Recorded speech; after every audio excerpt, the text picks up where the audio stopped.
I do want to start by saying that the original Farm Bill was enacted during the 1930s as part of the New Deal, and it was crafted to respond to the crisis of corporate consolidation and influence. Where are we now? Since the mid-1980s, more than 80% of hog farmers have been put out of business. 4 multinational corporations control more than 70% of the entire US pork market. 6% of farming operations produce 90% of all meat, dairy, and poultry. Are we surprised? No. They were the ones that built the system. In 1990, just some 30 years ago, small and medium-sized farms accounted for half of agricultural production in the United States. Now, it's less than a quarter. We've lost so much, so quickly. And with the loss of these family farms came the loss of the communities that they supported. And this is what is key, and I think this is what we need to remember. While these family farms retreated, when they closed, the businesses they helped support also disappeared. The local seed and equipment suppliers also disappeared. The local vets also disappeared. Shops, restaurants, and doctors and clinics also disappeared. We have county upon county in North Carolina that now have to drive more than the golden hour to even get to a basic clinic. And don't get me started that they can't even afford the health care that they can't even access. A community of owners, of farmers, have become serfs on the land. Serfs on the land. If you want to work on a farm, you have to work for them. They will give us a job, and you're going to be working on their terms. They control everything, and yet they have the audacity to call factory farms farms. It's industrial agriculture. It's not farming. And all the while,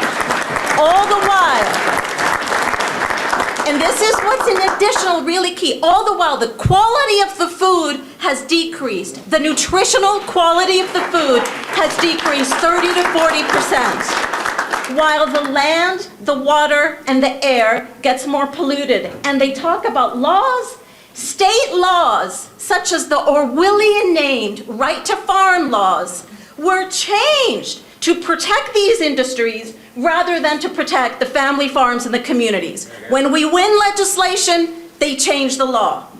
This is where we are right now.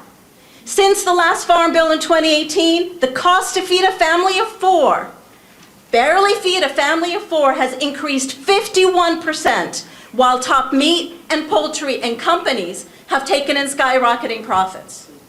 I personally would love to see our farmers do what we are seeing our comrades at the United Auto Workers do. I would love to see that happen. Confronting corporate power in the Farm Bill, what do we need? You all have stated it. Include mandatory country of origin labeling for beef. We say that we live in a country of free speech, but how come we don't get access to the information that is necessary for us to make the decisions? And stop promoting methane digesters. Stop greenwashing the methane biodigesters. This is not a solution for climate change. Stop funding them with taxpayers through the Inflation Reduction Act. Stop pretending that these biodigesters actually support BIPAC communities because they happen to be in BIPAC communities, which is what's happening. We need a farm bill that stops mega mergers. Decades of lax antitrust enforcement have created a food system defined by consolidation.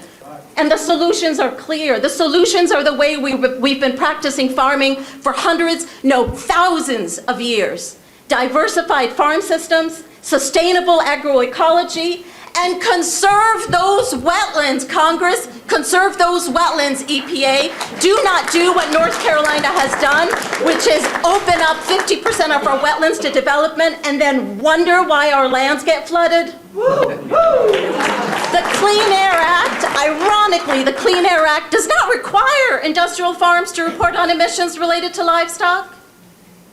Why not? Why does Congress allow the hijacking of big agriculture into programs like environmental quality incentives programs? Why do they do that? Third aspect, racial justice in the Farm Bill. What do we need? Nobody brought up this statistic, but it is so powerful that I cannot but bring it up. It has to start with recognizing and addressing the historic racial injustice in land ownership.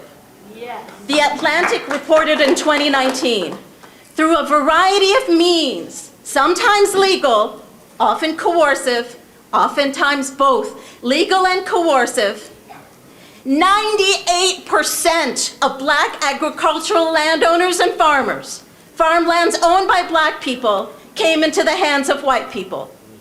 We are talking about 1 million Black families ripped from their farms. You want to talk about racial justice? It starts by recognizing that history and paying compensation for that theft. Now imagine if the USDA were to invite Farm Aid and the farmers here to testify to Congress as to how we want the Farm Bill to be written. Imagine if the USDA were to say, farmers, y'all should write it. Let's see that. Let's see Congress open up its platform for you all. Could you at least make that appeal? This is how we center equity, by centering your place at the table. Our people have been made invisible through laws. And when you make us invisible, you make us disposable. And our people are not disposable. No people is disposable.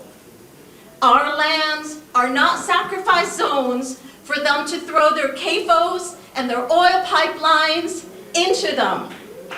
No land should be a sacrifice zone. What kind of an economic system do we need to build that rejects the very concept of disposability and sacrifice zones? That is what we need to put forward. That is what we need to have the courage of imagination, so that we take that imagination to Congress and we tell them that is the America we want to live in. That is the democracy we want, and not the America of industrial corporations that purchase their congressmen. That is the America we want to live in.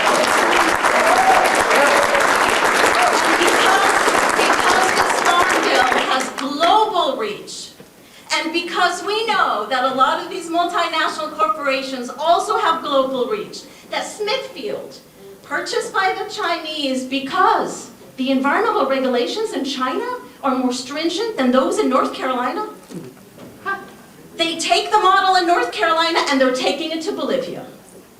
So we know, as farmers and the communities that love the farmers, that the world is our backyard. So we want to ask, what kind of world do we want to build?